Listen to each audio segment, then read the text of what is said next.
Hello and welcome to Royal Butterfly 994, where thoughtful conversations take flight and royal stories unfold with grace. I'm Donna, and today we are exploring one of the most talked about and complex royal stories of modern times. This is not just a story of two women. This is a story told through two books, two perspectives, and two very different experiences inside the same royal relationship. Today, we are comparing Diana, her true story, and the Duchess, Camilla Parker Bowles, and the love affair that rocked the crown. And through these books, we will explore how Princess Diana and Queen Camilla, as she is now, each experienced their connection to Prince Charles III, then Prince of Wales, Prince Charles. This is a story of love, conflict, perception, and untimely legacy. So let's begin. According to Diana, her true story, Diana describes her early relationship with Charles as filled with hope, but also uncertainty. From the very beginning, she sensed something was not quite right. Even before the wedding, Diana became aware of the continued presence of Camilla Parker Bowles in Charles's life. Diana recounts moments where she felt insecure and unsure, particularly when she discovered items and interactions that suggested an ongoing emotional connection between Charles and Camilla. One of the most widely remembered statements attributed to Diana is her reflection that there were three people in this marriage. In Morton's account, Diana's perspective is clear. She felt that her marriage began under the shadow of another relationship that had never truly ended.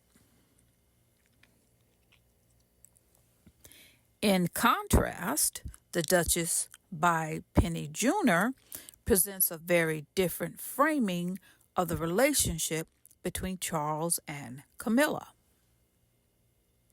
Junor portrays Camilla not as an intruder, but as someone who had a deep and long-standing emotional bond with Charles long before his marriage to Diana. According to this perspective, Camilla and Charles shared compatibility, friendship, and mutual understanding, qualities that were difficult to replicate elsewhere. Junor suggests that circumstances, timing, and royal expectations prevented Charles from marrying Camilla initially. Sorry about that. Instead, their relationship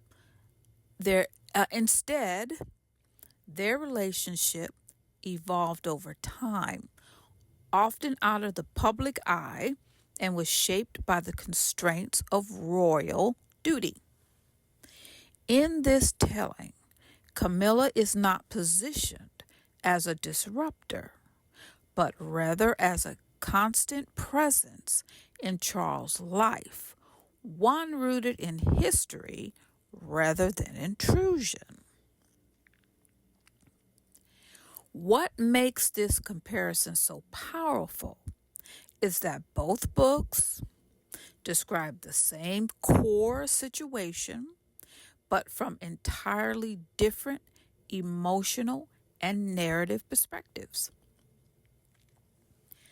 From Diana's point of view, Camilla's presence felt immediate and painful. The marriage felt compromised from the beginning. Emotional support within the royal family was limited, as Diana said in the interview she gave, that she didn't feel like the queen was really doing anything. She did receive letters of encouragement from the queen and the Duke of Edinburgh. And the Duke of Edinburgh wrote apparently a letter to Princess Diana, if I'm recalling correctly, stating that he and the Queen never thought that Charles would choose Camilla over her. So her relationship with Charles created a deep personal distress.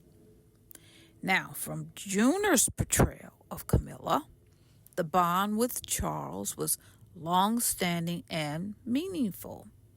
Their connection predated the marriage. And I had heard that Charles met Camilla at a party thrown by Lord Mountbatten. Now, the relationship was shaped by circumstances, not intent to harm. And Camilla's role evolved gradually rather than abruptly. And my understanding was Camilla was Charles's mistress, and that he had a couple of other mistresses, and that Camilla ended up as the last standing lady. Now, these are not just different facts. They are different interpretations of the same emotional landscape. In Diana, Her True Story, Diana speaks candidly about the emotional toll her marriage took on her. She describes the feelings of isolation, loneliness, lack of support, and emotional strain. Now, as we look back, or even in the present, if we look back, the Duchess of York describes isolation, loneliness, lack of support, and emotional strain. And if we look at the present, Duchess Meghan also describes isolation, loneliness, lack of support, and emotional strain. Now, we really don't know what's going on with Kate, but we do see sort of like visuals that Kate is isolated, that she's probably lonely.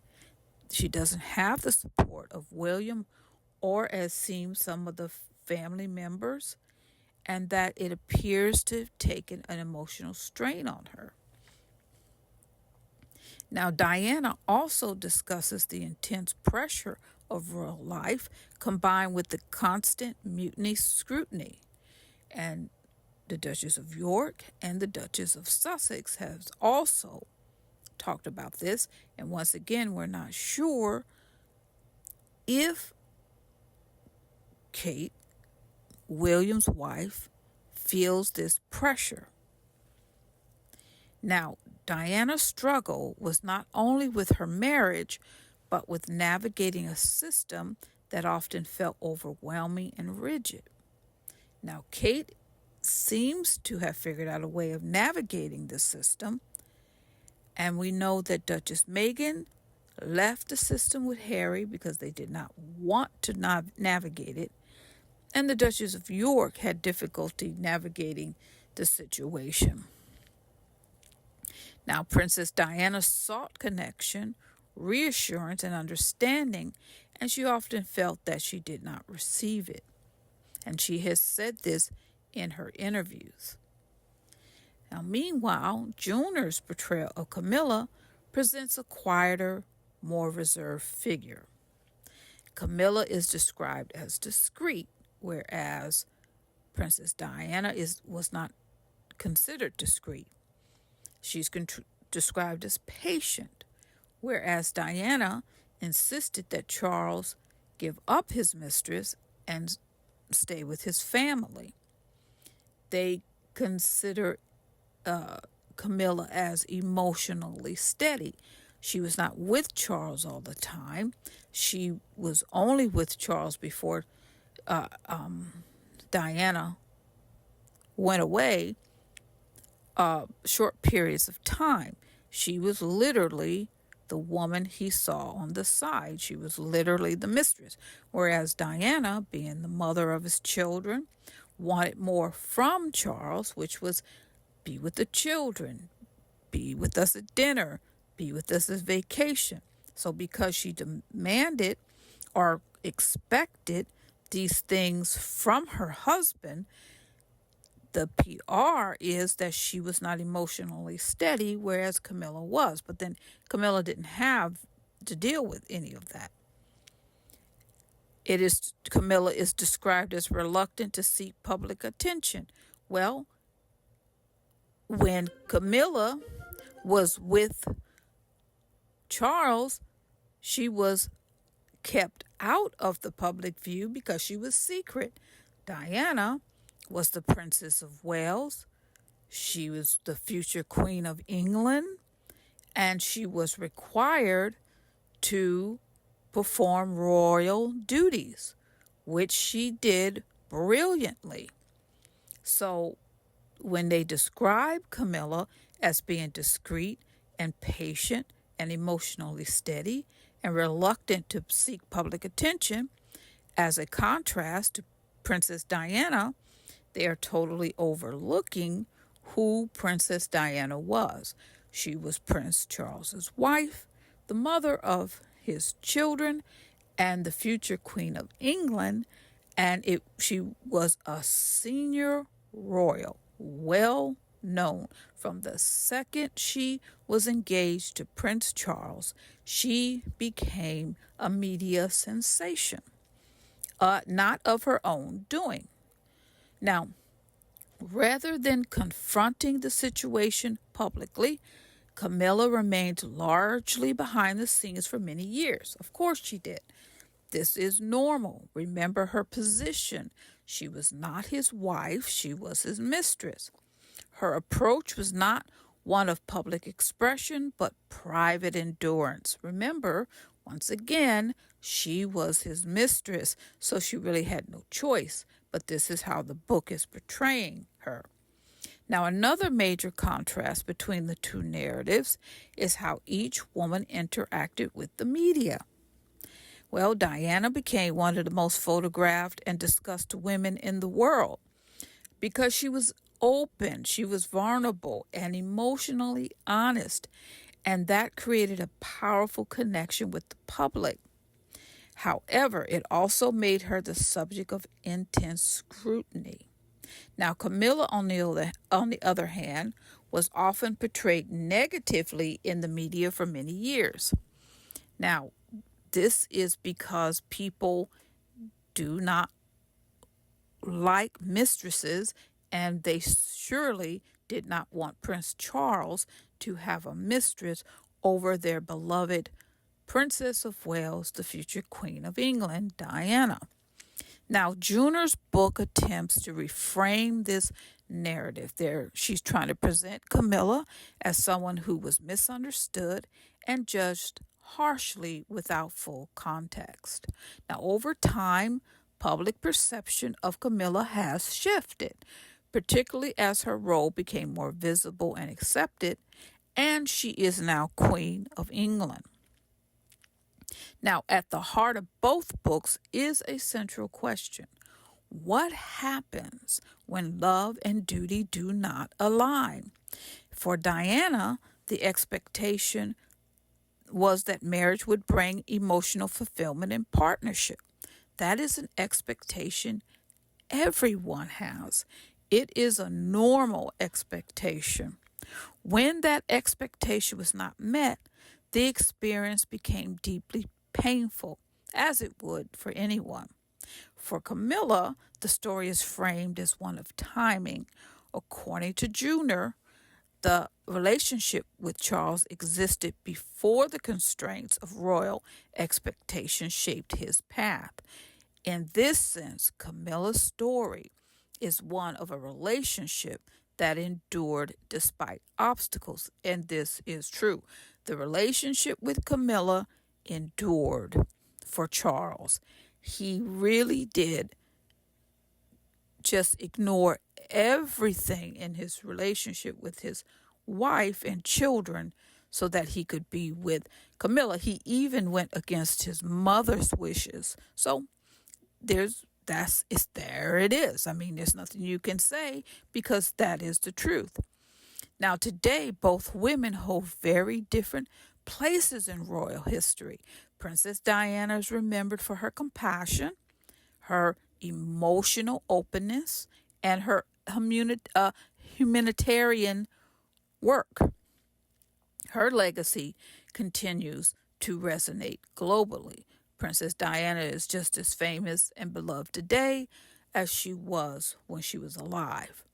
Now, Queen Camilla has gradually taken on a respected public role, supporting charitable causes and faithful royal duties, and her public image has evolved significantly over time. Prince Charles has put in a lot of work on the PR for Camilla, and we all know that.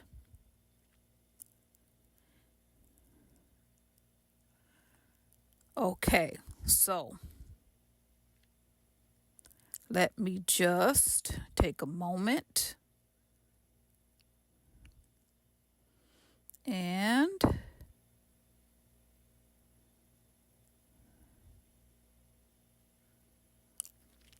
just give me a moment.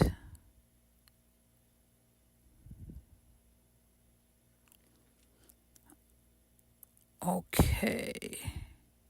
Now, thank you for taking that moment with me. Now, these two legacies are not in competition. They are part of the same royal story, told from different perspectives. Now, I just want to say something before I end this review. Something important, and just give me a moment. Okay. Now, I want to step outside the pages of these books for just a moment. Because while book reviews present what is written, history asks us to consider what is remembered, what is emphasized, and what may be reframed over time. Now, in Diana, Her True Story, we hear directly from Princess Diana about her lived experiences. Many of us lived them outside looking in with her. She speaks openly about entering a marriage where another relationship was still emotionally present. Her words reflect confusion, hurt, and a sense that her role as a wife was never fully secure. Now, in contrast, the Duchess presents a longer, more contextual narrative of Charles and Camilla's relationship, one that emphasizes history, compatibility, and endurance. But when we place these accounts side by side, an important truth becomes clear. These were not equal positions. One woman, Diana, entered a marriage expecting a partnership as any woman would. It was the fairy tale. The other remained a constant presence in that marriage from the outside. Camilla was married to another person. And that dynamic, however it is interpreted, had real emotional consequences. So as readers, we are left to consider not only what these books say, but what they reveal about loyalty, timing, and responsibility within a public marriage. This is where perspective matters, because history is not only written, it is also interpreted. And as we reflect here on these two books, it is important to hold space for the human impact behind the narrative, not just the institution, but the individuals who lived through it. And the one thing that we have to face about the royal family is that it seems that there are still ongoing issues, and because they're such a public family, there is no private way to deal with the things that they're going through. And no one knows what goes on inside of a marriage, but we almost can't help it because the royals are so famous and they're constantly here around us. I mean, Prince Charles, this is April 2026. No, I'm sorry, this is May. But just a few days ago in April 2026, King Charles and Camilla visited America for a very public and eventful state visit.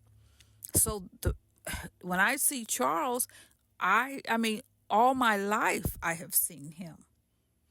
So the royal family has been there. We were there, some of us, when Prince Harry and Prince William were born. And Prince Harry and Prince William have been in the spotlight all of their lives. I want to thank you guys for joining me today on Royal Butterfly 994, where we explore royal stories through thoughtfulness, respect, and curiosity. I would love to hear from you on your thoughts about these two books. Which perspective stood out to you the most in these books? And if you enjoyed this royal book review, please subscribe and join our butterfly community. Please share our channel with other people. And if you'd like to support Royal Butterfly 994, where wings take flight, you can buy me a coffee at buymeacoffee.com, Royal Buttee. That's Royal, Buttee. It's one word. And I want you to say again, please share this video with others who enjoy royal history with the Sussex Squad. Until next time, everyone, I want to thank you so much for taking the time to join Royal Butterfly 994, where wings take flight.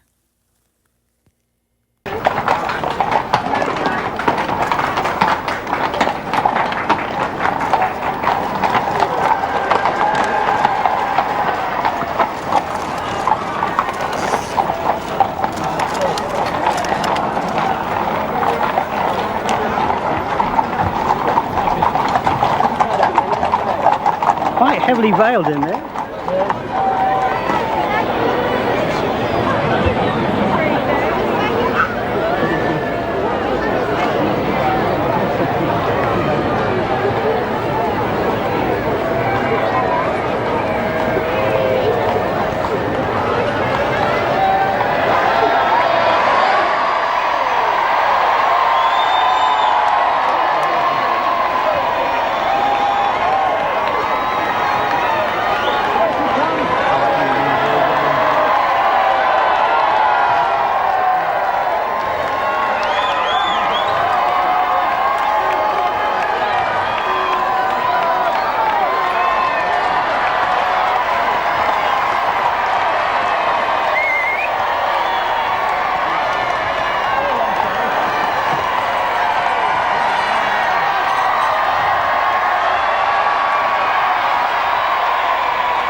Charles Philip Arthur George, wilt thou have this woman to thy wedded wife, to live together after God's ordinance in the holy estate of matrimony?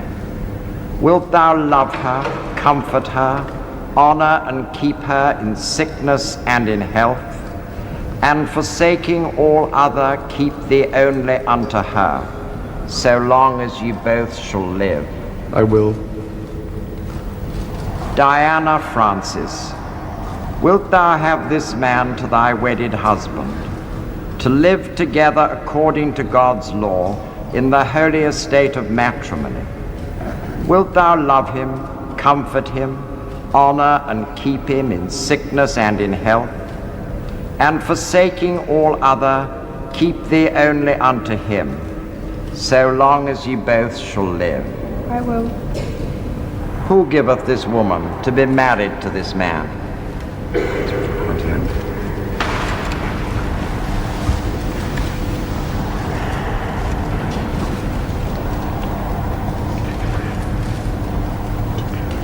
I, Charles Philip Arthur George, I, Charles Philip Arthur George, take thee, Diana Francis, take thee, Diana Francis, to my wedded wife, to my wedded wife, to have and to hold from this day forward, to have and to hold from this day forward, for better, for worse, for better, for worse, for richer, for poorer, for richer, for poorer, in sickness and in health, in sickness and in health, to love and to cherish, to love and to cherish, till death us do part, till death us do part, according to God's holy law. according to God's holy law. And thereto I give thee my troth. And thereto I give thee my troth.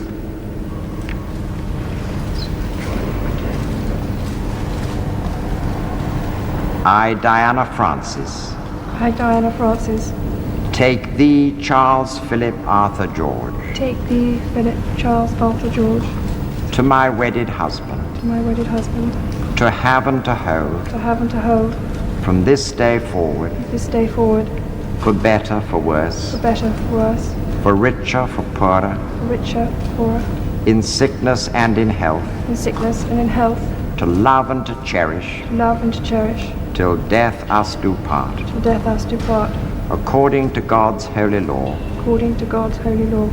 And thereto I give thee my troth. And thereto I give thee my troth.